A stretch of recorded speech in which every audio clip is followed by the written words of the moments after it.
Okay. Let's go for it. Should we go for it? We have Yep. a lot to cover, so I think we're just going to go ahead and get started. I'm just going to make sure everybody's muted. Okay. I think I muted Dodie too. So Dodie, you can unmute yourself, of course. Got it. All right, let's get started. And Ashara will let people in as they arrive in the waiting room. But welcome everybody to Denver Public Library's Winter of Reading 2021 Book Buzz Virtual Edition. My name is Lainie, and I'm a librarian at the Central Library, where I am currently in front of some bookshelves up on the 4th floor. And I'm joined tonight by my colleagues Dodie, who will be book buzzing with me, and Ashara, who's on controls. And we're going to get started right away because, as I just said, we have lots of great books that we want to get to tonight. From all around the world, we'll be going on sort of like vicarious travels, geographical travels. And we're hoping that we'll have a little bit of wiggle room at the end to hear from you about what you're looking forward to or what you're enjoying right now. So that being said, we'll have you all on mute until then for the sake of time. But if you do have questions or feedback along the way, please drop that in the chat and Ashara can bring it to our attention if need be. I'm also going to post a link right now to our virtual handout, which includes links to the books that we're discussing in the library's online catalog, where you can place holds on them. So feel free to open that now and refer to it as we go, or later on after the event. It's yours to keep. I'll put that in right now. And we'll be looking at titles with publication dates from December of 2020 through March of this year, all in chronological order. So a lot of these are not yet in ebook or e-audio formats. Or not on order in ebook or e-audio formats, but stay tuned because we will be getting them in those formats, many of them, once it gets closer to them coming out in print. So with that, I'll pass the mic along to Dodie for our first title.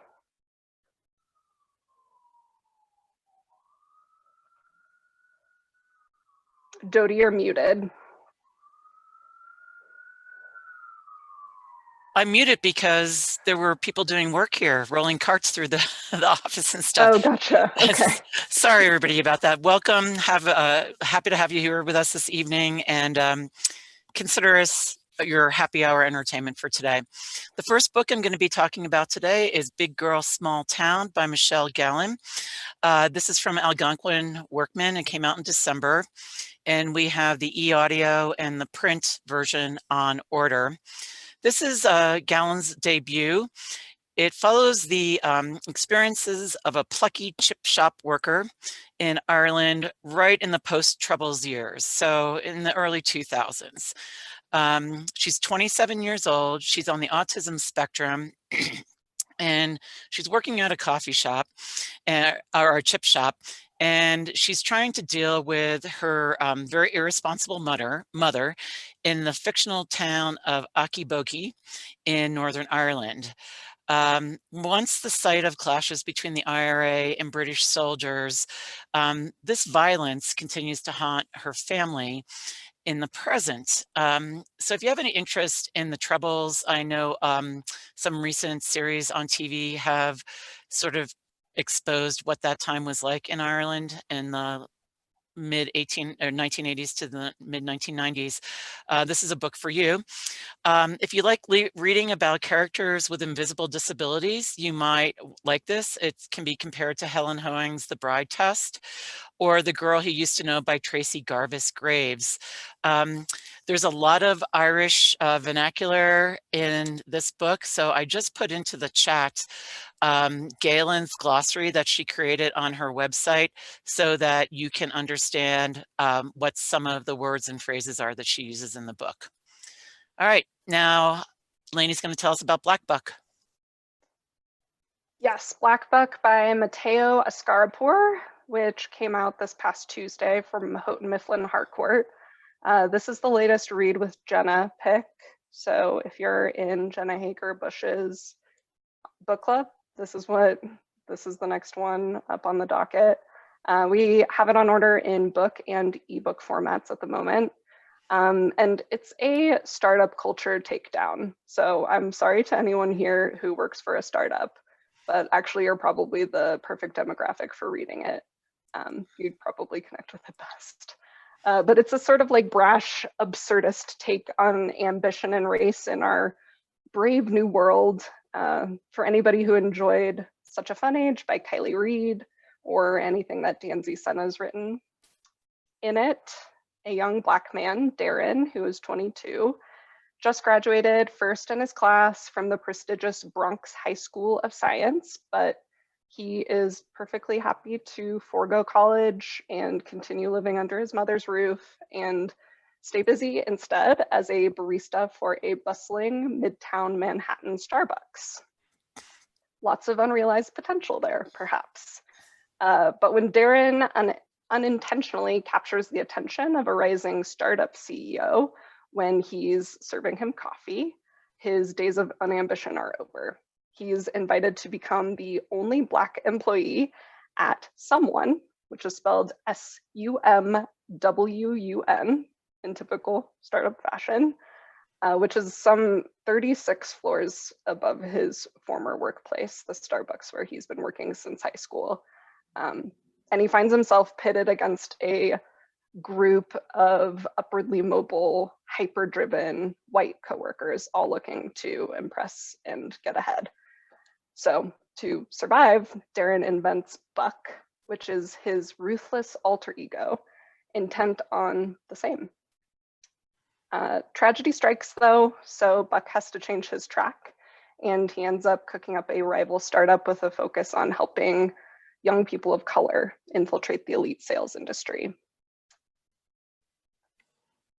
And next on the list, Outlawed by Anna North. This one also came out this past Tuesday from Bloomsbury. And this one is a Reese's book club pick. So if you're a Reese Witherspoon fan, keep an eye out for it. We have this on order in book and ebook form as well. People are calling this book The Crucible Meets True Grit. And if you know anything about True Grit, you know that you'll fall in love with its courageous and no-nonsense heroine. And it's a feminist Western, much like another book that Dodie will be plugging later on called Annie and the Wolves. And it's about a 17-year-old girl named Ada who lives in the Dakota Territory and who's just gotten married to a man that she loves. And she is happy apprenticing for her mother, who is a midwife. But when a year goes by and Ada has not conceived, things start to head downhill fast. Her former friend accuses her of casting a spell on her after she miscarries.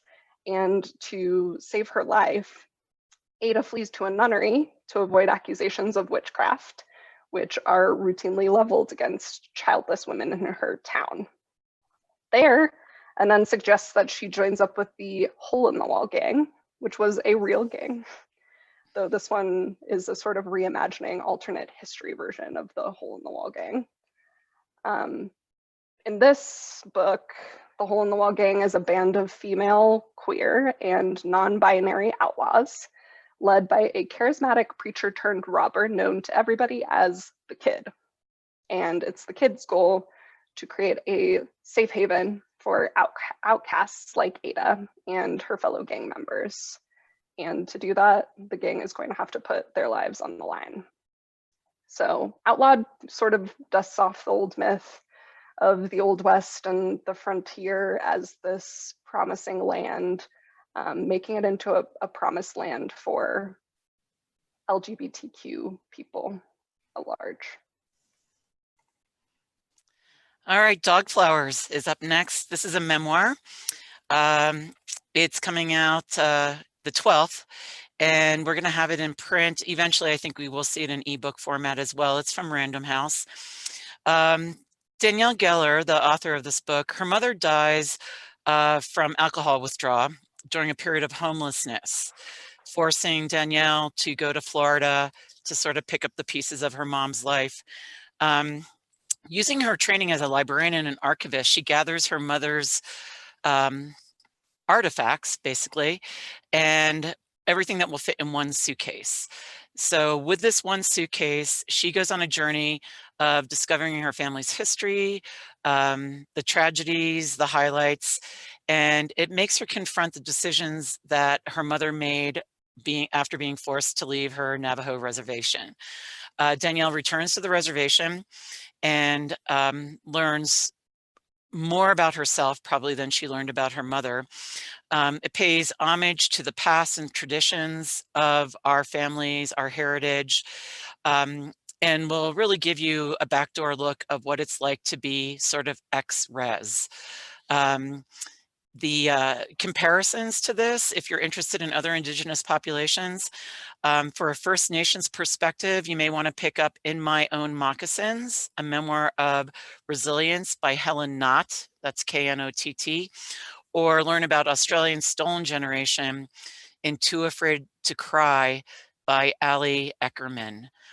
Both really beautiful books examining other than American life.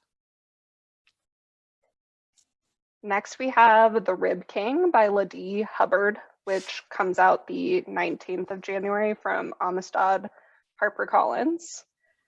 This book tackles the commodification and exploitation of Black imagery and iconography. So if you think the recently retired Aunt Jemima branding, for example, and it figures as a sort of prequel to Hubbard's 2017 novel, The Talented Ribkins. So if you read that one, you'll probably have an interest in this one too, though it's not necessary to have read The Talented Ribkins to enjoy The Rib King.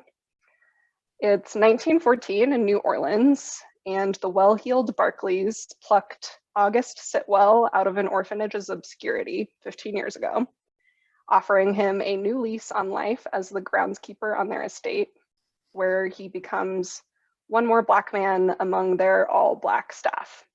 The Barclays sort of make it their business to quote unquote civilize wayward Black youths through their employ. But the Barclays fall on hard times, and they come up with the idea of bottling and selling their Black cook Mamie's rib sauce using a caricature of August himself on the label, an idea that neither Mamie nor August have agreed to, and an idea that has August shilling sauce for white folks as the Rib King 10 years later without seeing any of the profits. August's long bottled anger ends in tragedy, and it tears the Barclays household apart. And this legacy follows Jenny, the Barclays' former maid, in her future entrepreneurial endeavors in the second half of the book. So this is an exploration of the impacts of trauma, and it's been drawing comparisons to Upstairs, Downstairs and Parasite. So I'd recommend it to readers who liked Paul Beatty's The Sellout. Okay, next up is Bride of the Sea by Iman Kota. This comes out at the end of January, and this is from Tin House Norton, one of my and Lainie's favorite publishers. Also has a lot of small publishers with it. The book is on order, Prince is on order on this. If you liked American Marriage, this might be for you because it is a split of cultures as much as it is a split of a marriage. This is a gripping story about a family divided between Saudi Arabia and the United States.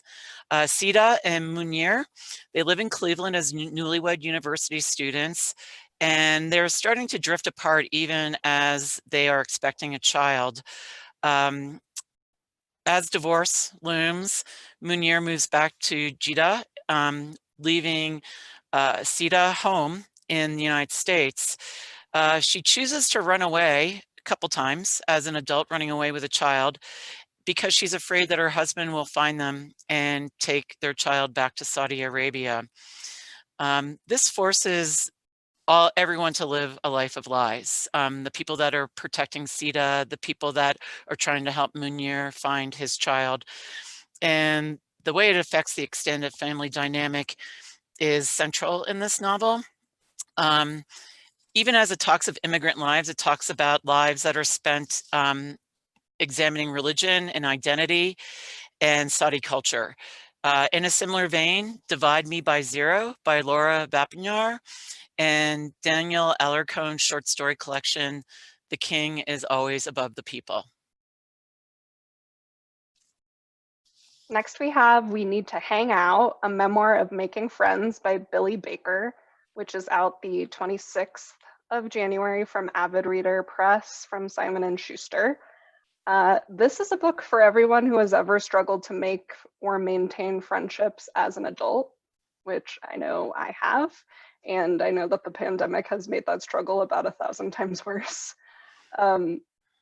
Anyway, Baker has a great job. He's a staff writer for the Boston Globe, and he has a great family, but he discovers when he turns 40 that he's completely neglected one vital aspect of his otherwise well-rounded life, and that is his social life.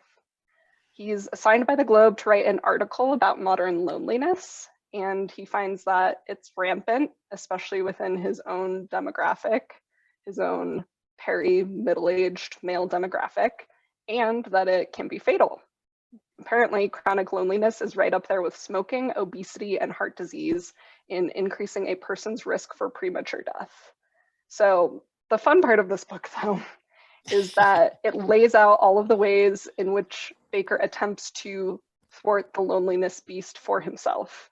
So he ends up leading a buried treasure hunt with his old college friends.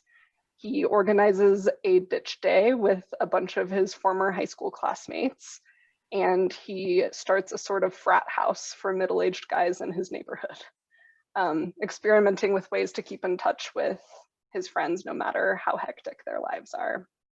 And Kirkus calls Baker's writing style here smooth and conversational, so maybe even reading this book will mitigate some COVID-caused loneliness and give you some ideas for what to do when we can all hang out together in the same room like we could before. It's a book in line with Aminatou Sow and Anne Friedman's summer release, Big Friendship. All right, next up we have Faye Far Away by Helen Fisher. This is a book from Gallery Simon & Schuster. Books on order should be in at the end of the month. Helen Fisher is a British writer and somebody that I've had my eye on for a little bit. And this is the kind of book that I really love because I like time travel and I like the idea of going back and being able to maybe rewrite your history. That's the premise in Faye Far Away. Faye discovers that there's negatives as well as positives to be able to go back in time. She discovers an old box that had originally contained a Christmas gift for her, and that Christmas gift specifically is called a space hopper. Here in the United States, we might know it as a kangaroo ball. It's one of those little balls you sit on and it has handles and you bounce around the house, driving your parents crazy. But whenever she touches the box, it serves as a time machine that can send her back to the year prior to her mother's death when she was just 8. Even though the trip back and forth is bumpy, she can't wait to befriend her mother. But there's something weird in this book that doesn't happen much in time travel books. She can meet her younger self, which is very much an anomaly. Generally in time travel, it's taboo to be able to see yourself, but she does. So she can befriend herself and her mother. She is scared to tell anybody else about this, much less her husband who's about to enter the clergy. So the only person she can confide in is a blind coworker, which I think is so perfect for this book and for all of us. It's easier to trust somebody that can't see than it is to trust somebody that can actually see probably right through you. She starts to go on this time travel and she learns so many amazing things about her mother that it makes her concerned about which time she will choose, the real time or the time with her mother and herself before her mother dies. The twist is a surprise that will shock or amaze many of you. While it's a time travel mystery, it's also a story about faith and family. If you liked Rainbow Rowell's Landline, where a phone took people back in time, or How to Live Safely in a Science Fictional Universe by Charles Yu, you'll really like Faye Far Away. Next, we have No Heaven for Good Boys by Keisha Bush, which also comes out at the end of the month from Random House. This is a debut novel based on real events that Keisha Bush was privy to. And in it, we're in Dakar, Senegal, and 6-year-old Ibrahima has become a talibé. That is a young boy who is living away from home at a dara, studying the Quran under a teacher known as a marabout, a holy man. Ibrahima was at one time a happy-go-lucky kid in rural seaside Salulu, eating pastries that his mother makes, harvesting green beans with his dad, racing down to the beach after mosque to gather sea glass with his sisters. But now, unknown to his parents, rather than poring over scripture, he and his cousin Etienne are trolling the streets for money under threat of physical violence from their renowned yet fraudulent teacher. Meanwhile, Ibrahima's mother struggles in the absence of her son because she and her husband only parted from him reluctantly and to appear devout in their community. And the boys dream up methods of escape as Bush paints a vibrant portrait of Dakar and familial love with touches of magical realism. It's a read to follow Deepa Anapara's Gin Patrol on the Purple Line. Next up is Annie and the Wolves by Andromeda Romano Lux. If you were intrigued by Outlawed, which Lainie mentioned earlier, this may intrigue you as well, because this is a modern day historian with her life intertwined with Annie Oakley's. Ruth McClintock is obsessed with Annie Oakley. For nearly a decade, Ruth has been studying the legendary sharpshooter, convinced that a scarring childhood event was the impetus for her to crusade to arm every American woman. This fruitless search has cost Ruth her doctorate, a book deal, and her fiance. But Ruth may finally have the evidence that she's looking for. She finds a journal of Oakley's midlife struggles, including secret visits to a psychoanalyst and a desire for vengeance against the wolves, or those who have wronged her. This twist I love. With the help of Reese, a tech-savvy senior at a local high school, Ruth attempts to establish the journal's provenance, but then she starts to have jarring out-of-body episodes that are parallel to Annie's own lived experiences. So it's sort of time travel, but not quite. As she solves Annie's mystery, she also confronts her own tragedies, her teenage sister's suicide, and a tragedy in her Minnesota town that she might be able to prevent. If you like parallel narratives and would like to go to the Napoleonic era, try The Girl with Braided Hair by Rasha Adley, which was originally published in Arabic in 2017, or you can experience the US South of the 1920s through Margaret Wilkerson Sexton's The Revisioners, both available now. Next is Fake Accounts by Lauren Euler, which comes out the first Tuesday in February from Catapult. And I'm going to start this buzz with a few questions. What if you found out that your seemingly lefty significant other was the force behind a popular far-right online conspiracy theory account? What if you found this out by snooping through their phone while they were in the shower? Would you confront them, or would you just cut your losses, dump them, and move on? Then, what if the whole paradigm gets upended again before you can even make your move? Obviously, like our protagonist in Fake Accounts, you'd jump ship for Berlin to mourn and pick up the pieces.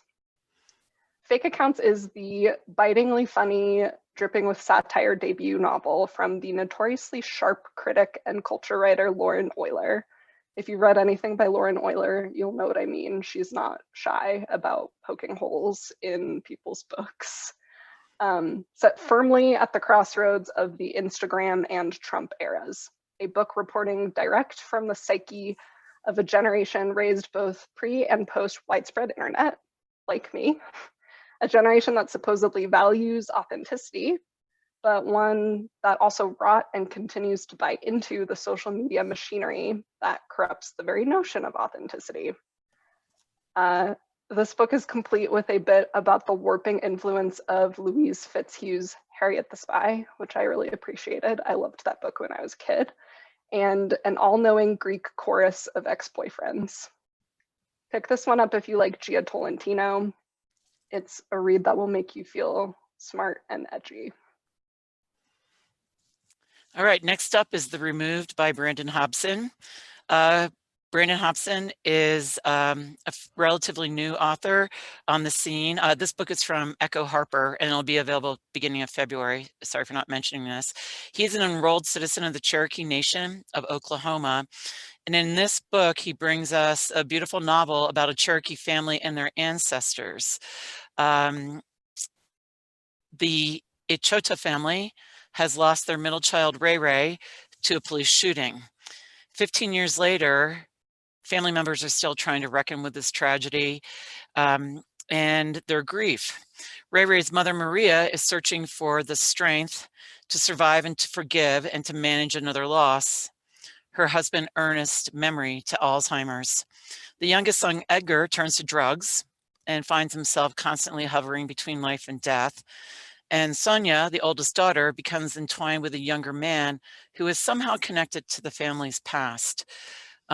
Readers will also hear from Sula, an ancestor who tells us stories from Cherokee myth and history, blurring the boundaries between the physical and the spiritual worlds. So if you like a little magic realism with your family generational stories, this one has it. The full cast narration and audio featuring several Indigenous voices is guaranteed to be absolutely stunning. If you enjoyed Kelly Ford's Cricket Hallelujah or Stephen Graham Jones' The Only Good Indians for their peek behind the curtain of Indigenous life, you'll really appreciate The Removed. Next, we have what I think may be our first short story book on the list. I could be wrong. This is The Land of Big Numbers by Taiping Chen, out the first week in February from Mariner, Houghton Mifflin Harcourt. And in it, we have modern China under the microscope. Another debut, this time from a Wall Street Journal reporter who was previously a correspondent in Beijing, where she reported on everything from China's criminal justice system to its quest to build a better rice cooker. And we see this range in Land of Big Numbers, which covers historical, political, and cultural ground, all with equal ease. Chen's stories coalesce into a portrait of people striving for openings where mobility is limited. We see twins who take radically different paths. One becomes a professional gamer, the other becomes a political activist. We see a woman who moves to the city to work at a government call center who's followed by her violent ex-boyfriend. We see a man swept into the high-risk, high-reward temptations of China's volatile stock exchange. And in what I think sounds like the most interesting story in the bunch, we see a group of people sit trapped for seemingly no reason on a subway platform for months, waiting for official permission to leave. Jennifer Egan says, at the heart of this book lies a question all too relevant in 21st century America. What is freedom? I recommend this one for fans of Jenny Zhang's Sour Heart, which I read recently and which was a funny delight of a book. All right, next up is A History of What Comes Next by Sylvain Neuvel. If anybody is familiar with his earlier trilogy, The Themis Files, this is science fiction, but it's science fiction for people that may not think they like science fiction. And I think part of that is the way that the stories are written. This is a story of the Kibsu. There are 99 and there can never be three. They have very few rules: survive, carry on the knowledge, and achieve space travel.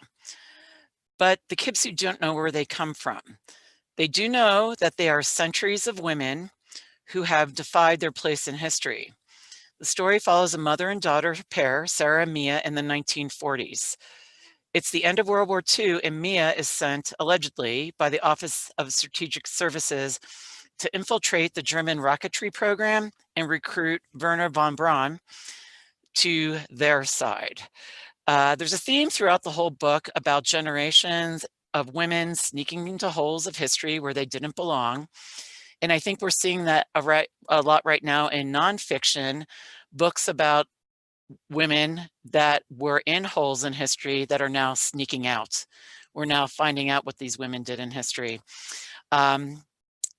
These women leave a trail of bodies behind them to do their work. And this leads them to the antagonist of the book, the Tracker, who has a mysterious origin story, but is greatly feared by the Kibsu.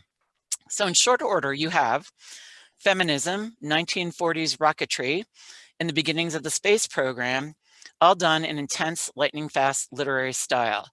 If you are into audio, this one is just spectacular. It's done in full cast narration, like Nouvelle's earlier trilogy. If you like this kind of story, you may also want to check out Micaiah Johnson's debut, The Space Between Worlds, which shares very similar themes. Milk Fed by Melissa Broder, which also comes out the first week in February from Scribner, Simon & Schuster. This one comes from the unapologetically dark Melissa Broder. She's the poet and author of the essay collection and Twitter account, So Sad Today, and the sexy, splashy Fishman romance, The Pisces, which came out a couple of years ago and was really weird and wonderful. Milk Fed is about an eating disordered lapsed Jew named Rachel, whose whole calorie counting ethos comes crumbling down when she falls in love with the young and deliciously Rubenesque Orthodox woman, Miriam, who pops up one day behind the counter at her favorite froyo place. Eventually, together, Rachel and Miriam feast on hot fudge and whipped cream, clove cigarettes, kosher Chinese food, black and white movies, and most importantly, each other. But with Rachel's dependence on her frosty and enabling mother, and Miriam's devotion above all to her family and faith, there's a relationship that can last. Or perhaps more importantly, one that can draw Rachel out of her doom spiral. I would warn that the writing about Rachel's eating disorder here is kind of harrowing. So trigger warning on that. But I would also expect nothing less from the very upfront Broder. This is a read for Atessa Moshfegh fans, for sure. All right, something for the true crime fans out there. We know you're out there. We see those books circling. Two Truths and a Lie by Ellen Mcgarrahim. This is from Random House. The book's on order. I'm sure the ebook will be available shortly thereafter, right at the beginning of February. This is part memoir and part true crime. Ellen Mcgarrahim in 1990 was a young reporter for the Miami Herald, and she covered the execution of Jesse Tefero, a man convicted of murdering 2 police officers. When it later emerged that he may have been innocent, she was appalled by her own unquestioning acceptance of the state's version of events. This propelled her into a new career as a private eye. Decades later, she goes back to that investigation in Florida, and it plunges her back into the Miami of the 1960s and the 1970s, a dangerous world of nightclubs, speedboats, and cartels, all awash in violence. She combs through stacks of court files and interviews everyone that was involved in the case.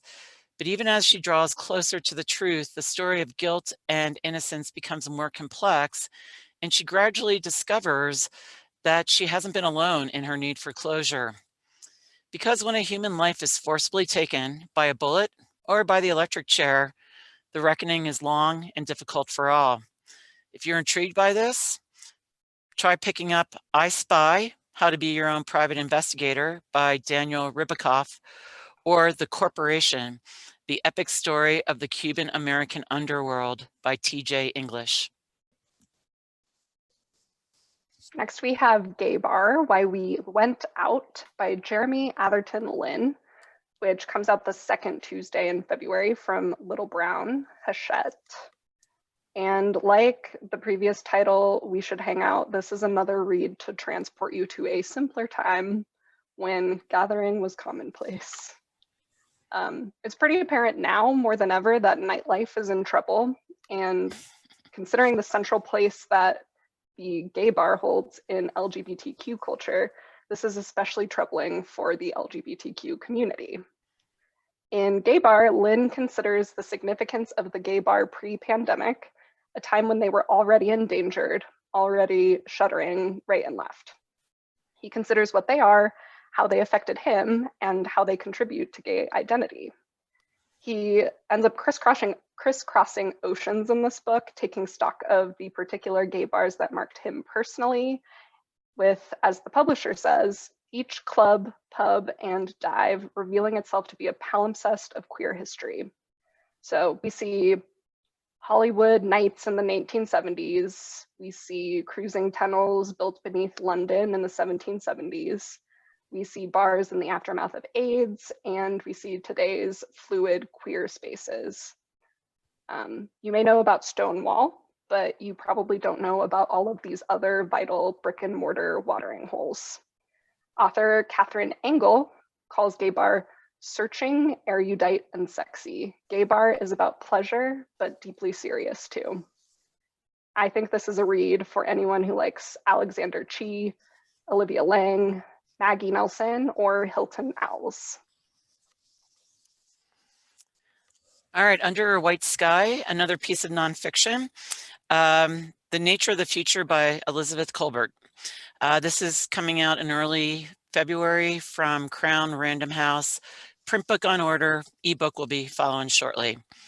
You may have heard of Colbert from her 2014 title, The Sixth Extinction. Say that 6 times fast. She's now investigating the immense challenges humanity faces as we scramble to reverse all the damage that we've done to the atmosphere, the oceans, the forest, and the rivers. Every piece of the globe is touched by this. In her trademark persuasive and darkly comic prose, she introduces myriad of innovations that offer ways to avert disaster or may create new ones. Ones that haven't been and perhaps cannot be anticipated. Readers encounter the scientists attempting to save the devil's hold pupfish, the rarest fish species in the world, who occupy a single pool in a limestone cavern in the middle of the Mojave Desert, engineers who are turning carbon emissions to stone, and a resilient supercoral created via assisted evolution to survive a hotter globe. We even have researchers who are contemplating shooting tiny diamonds into the stratosphere to scatter sunlight back to space, changing the sky from blue to white, thus the title. For a totally different perspective, consider Apocalypse Never, Why Environmental Alarmism Hurts Us by Michael Schellenberger, or Eco-Piety, Green Media and the Dilemma of Environmental Virtue by Sarah McFarlane Taylor. How to Order the Universe by Maria Jose Ferrada is next, and it comes out the 16th of February from Tin House, again, one of Dodie and my favorites. And I hear that this one is a really short read, so if you're looking for something that you can read all in one sitting, I would give this one a try. It's a coming-of-age tale with an interesting twist, and that is traveling salesmanship. In Pinochet-era Chile, our 17-year-old heroine, known to us only as M, has convinced her traveling hardware supplies salesman father, D, to let her tag along on his routes as his assistant. And it turns out that having a charming and adorable young girl with you really helps close deals. So he allows M to miss more and more school, in service of his trade. And through that, we get to see Chile through the young girl's eyes as the realities of fascism begin to take more definite shape in her consciousness. This coming-of-age tale is exactly what its title suggests, a portrait of a young girl as she deciphers the order of the universe and her family's, and her country's place in it. Tara Conklin calls this English language debut from a celebrated Spanish language children's book author a dreamscape of a book. It's perfect for Elena Ferrante fans, and I love Elena Ferrante. All right, American Delirium by Bettina Gonzalez is up next. This is from Henry Holt Macmillan and will be out in mid-February in print. We have print on order. Again, ebook will shortly follow. As this English language debut starts, three parallel narratives are intercut. Taxidermist Vic, a chronically ill immigrant from an invented island in the Caribbean, excuse me, discovers through video surveillance that a strange woman is sneaking into his house while he's at work. One day he catches her unawares and she locks herself in the closet and stays. Meanwhile, his museum colleague, Beryl, an ex-commune hippie, gathers a group of fellow senior citizens together to enact aggressive action when crazed deer start showing up in town and attacking people. And then there's little Bernice, who wakes up one day to find out that she has become a left behind, a child whose parents have become dropouts, resistant movement adherents who are, quote, rejecting the duty of parenthood and returning the children to their rightful guardians, the government. Bit by bit, these narratives come together as they reveal the three characters' connections to each other and to a mysterious fictional plant called Alberia, a hallucinogen that sets their world on its current skewed path. If it sounds wacky, it's wacky in the best grim, smart way of maybe perhaps a Coen Brothers film. Gonzalez, who lives in Argentina, uses absurdity to show us that there is the thinnest of lines between utopia and dystopia. Pair this with the aforementioned title from Farada, How to Order the Universe, or The Leftovers by Tom Perrotta. There's something about that last one that really reminds me of Kristen Arnett's book, Mostly Dead Things. It must be the taxidermy. Yeah. And also the cover. This next one is my favorite one on the list, full disclosure. This is No One Is Talking About This by Patricia Lockwood, which comes out the 16th of February from Riverhead Penguin. I thought that I knew what this book was when I was going in, but I didn't. And I found myself quietly sobbing over it when I finished reading it on my phone at 1 o'clock in the morning, trying not to bother my husband, who was like quietly sleeping in the dark right next to me. This book really wrecked me. The first part is basically a send up / ode to Twitter. In self-consciously fragmentary prose, Lockwood turns her attention to internet groupthink, both with a troubled heart and with affection. She says, every day their attention must turn, like the shine on a school of fish, all at once towards a new person to hate. Sometimes the subject was a war criminal, but other times it was someone who made a heinous substitution in guacamole. It was not so much the hatred she was interested in as the swift attenuation, as if their collective blood had made a decision.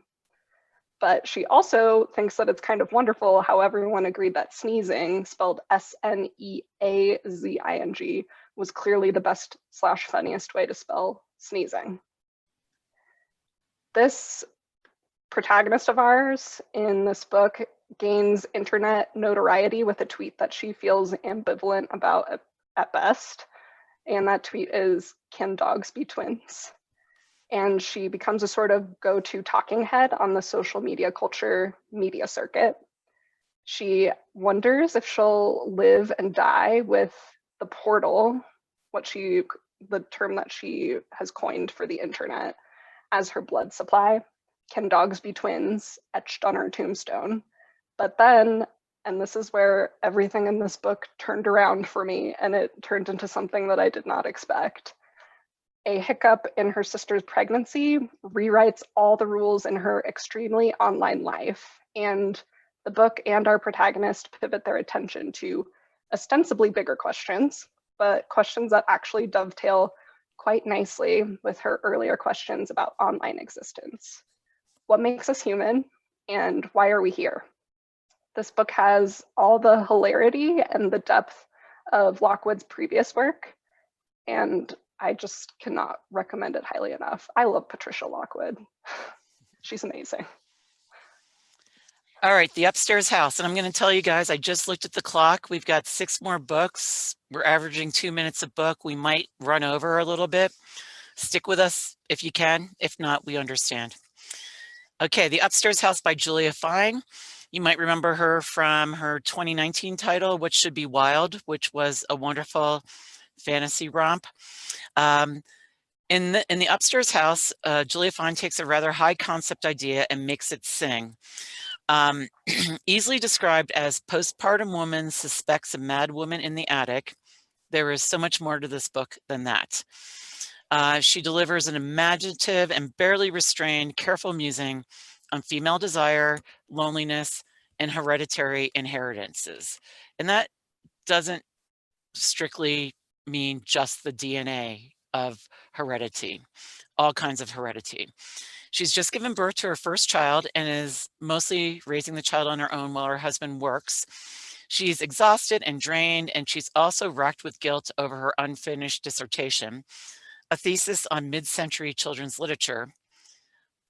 Enter a new upstairs neighbor, the ghost of quixotic children's book writer Margaret Wise Brown, author of the beloved classic Goodnight Moon, whose existence no one else will acknowledge. It seems that Margaret has some unfinished business with her former lover, the once famous socialite and actress Michael Strange, and is determined to draw Megan into the fray. As Michael joins the haunting, Megan finds herself caught in the wake of a supernatural power struggle, and until she can find a way to quiet these spirits, she and her newborn are in terrible danger.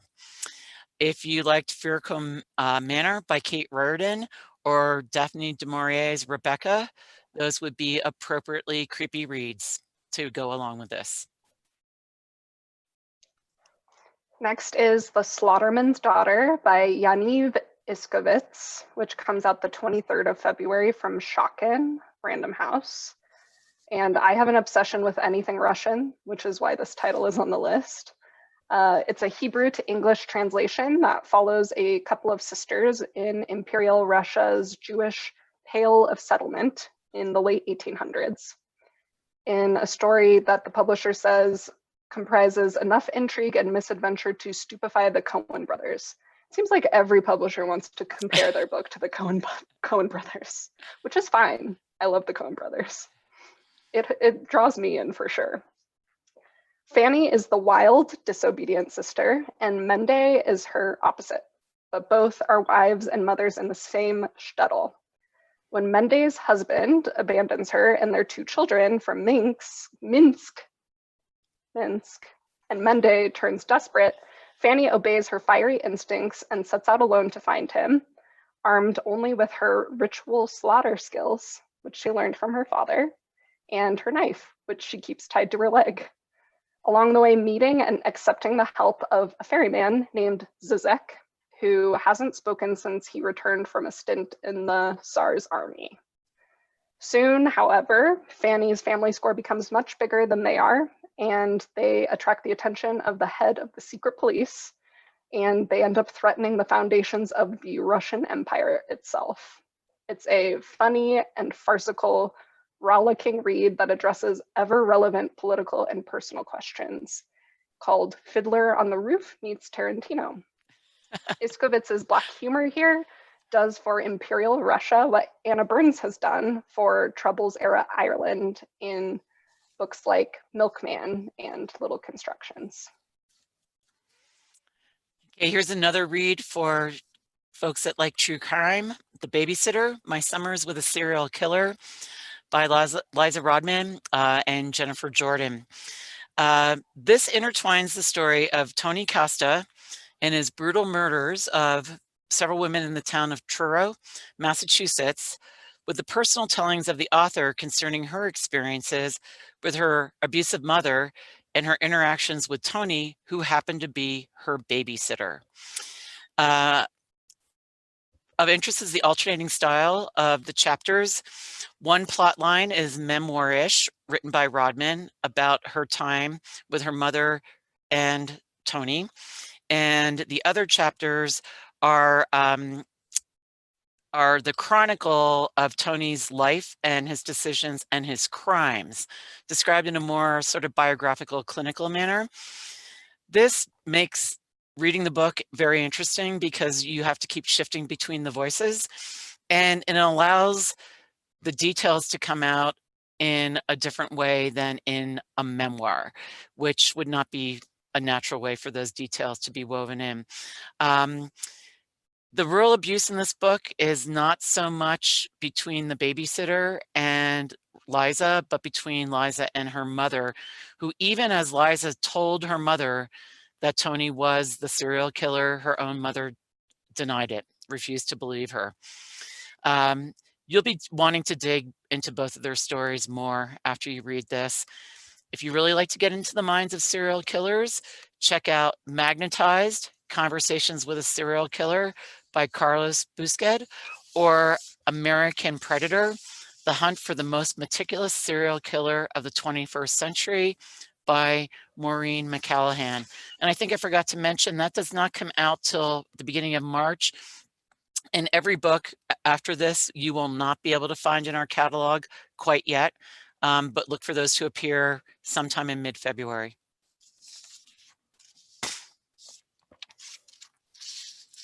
Oh, back to Sarah Lan.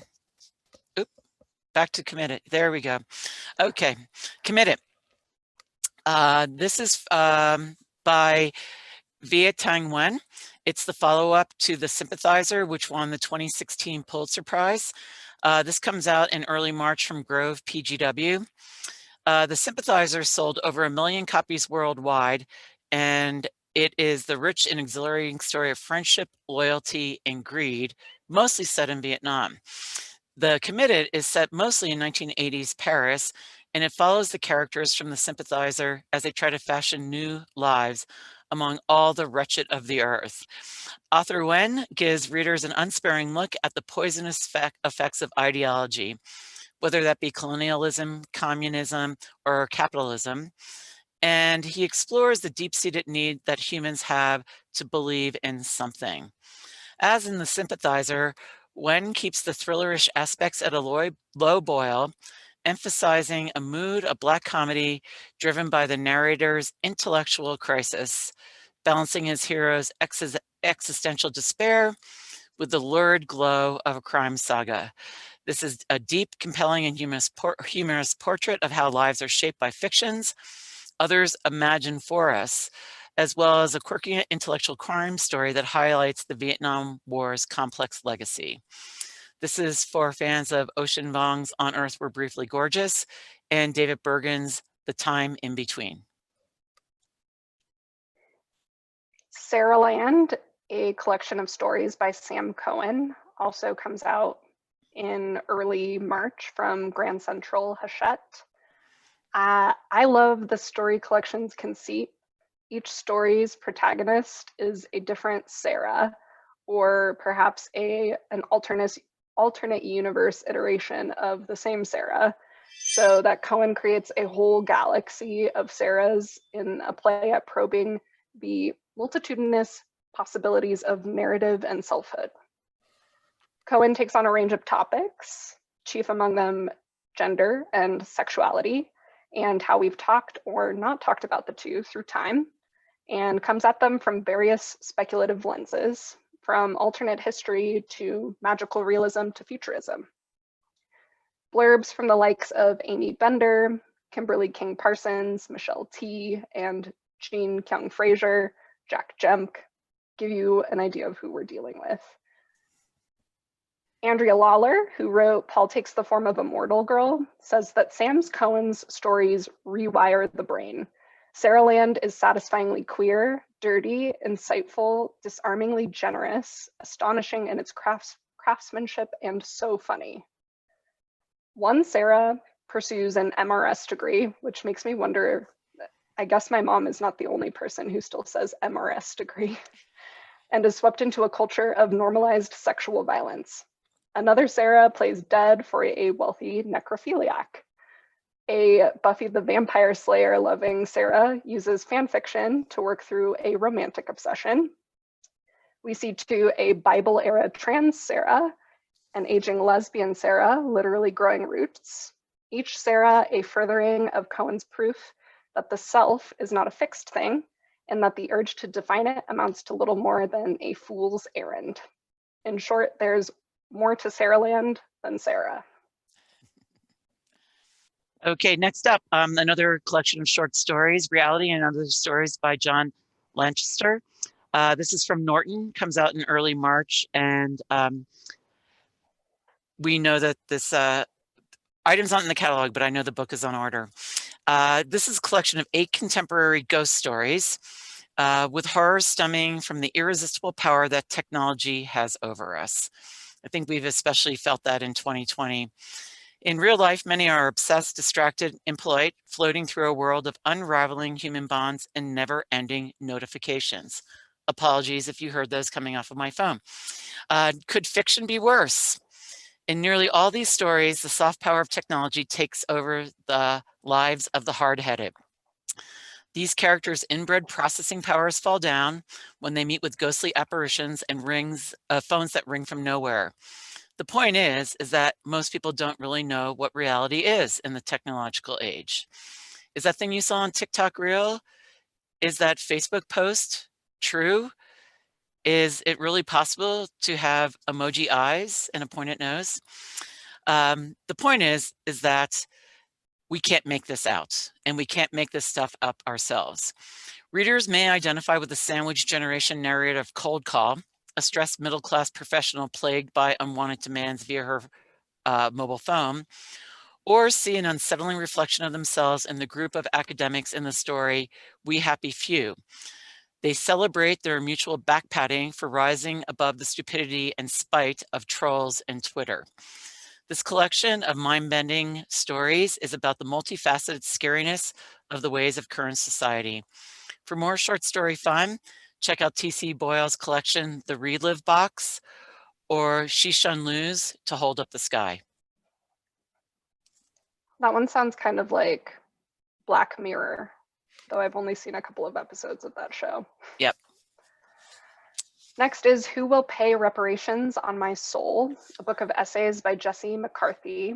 I'm really excited about this new voice on the cultural studies scene. I think his book will appeal to anybody who likes Hanif Abdurraqib or Teju Cole. Jesse McCarthy is an assistant professor of English and African American Studies at Harvard. And here he covers music, art, race, writing, and politics, touching on Ta-Nehisi Coates' case for reparations, the racial justice messaging of R&B artist D'Angelo. I love D'Angelo. Kehinde Wiley's paintings as viewed through those of Diego Velázquez, and the groundbreaking Black authors John Edgar Wideman, Terrence Hayes, and Claudia Rankine. Trap music, too, makes an appearance. McCarthy borrows a conceit from Susan Sontag to dissect the significance of the wildly popular music genre.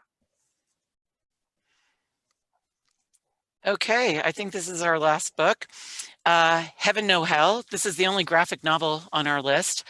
This is by Michael DeForge. It comes out towards the end of March. It's from Drawn and Quarterly, Macmillan. In the past 10 years, author-illustrator Michael DeForge has released 11 books, and while his style and approach has evolved, he has never wavered from taut character studies and incisive social commentary with a focus on humor. Heaven No Hell collects DeForge's best work yet. His ability to dig into a subject and break it down with beautiful drawings and sharp writing makes him one of the finest short story writers of the past decade, in comics or beyond. In No Hell, an angel's tour of the 5 tiers of heaven reveals her obsession with a haunting infidelity. In Raising, this one sounds fantastic to me. A couple uses an app to see what their unborn child will look like. And of course, what begins as a simple face melding experiment becomes a nightmare of too much information when the couple is forced to confront their own choices. Recommended for you is an anxious retelling of our narrator's favorite TV show, a purge-like societal collapse drama, a reflection of our desire for meaning in pop culture. Each of these stories shows the inner turmoil of an ordinary person coming to grips with a world vastly different than their initial perception of it. The humor is searing, and emotional weight lingers long after the story ends. Heaven Know Hell is always funny, sometimes sad, and continuously innovative in its deconstruction of society. Portrait of a Drunk by Olivier Schwerin and The Follies of Richard Wadsworth by Nick Mondog share a similar look and humorously sardonic vibe. Okay, one more plug for you. Winner of Reading. You just completed an activity. You go. 4 more activities and you get one of our fabulous prizes. Winner of Reading is a reading challenge like the Summer of Adventure, except it's for adults. You read and complete library-related activities. You fill out these items in your brochure or through our Beanstack site, and you claim your prize. Completed details can be found at the link at the bottom of this page. By attending today, you're 20% complete. If you read one of these titles and recommend it to a friend, you're 40% complete. The prizes this year are a phenomenal ceramic mug, a neck gaiter, or a notebook.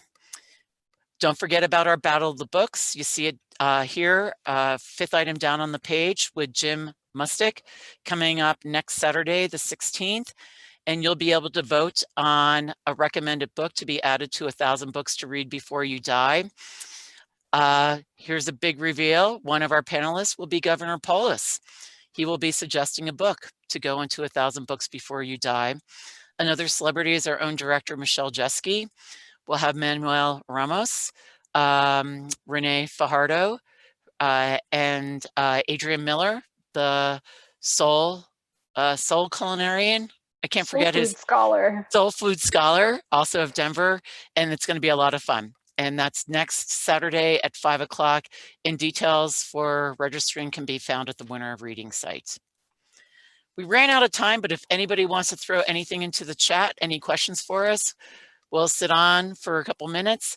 Otherwise, happy reading. You have 30 new books to consider. I also put in the chat the link to the handout again, in case you missed it at the beginning of the talk, but that has all the books that we talked about on it with links to the catalog where you can place holds. Unless it's a March book, in which case you don't have it in the catalog yet, but we will soon. And feel free to unmute yourselves if you want to chat. Dodie and I will stick around for a little bit. If not, go forth and happy hour. And thank you, Ashara, for your help. Yes, thumbs up to Ashara. Totally smooth. Yay, there she is. Mystery person no longer. All right, looks like people are just turning off, so I guess we'll go. Looking forward to our next book buzz. Watch for something hopefully in the spring. Have a good night, everyone.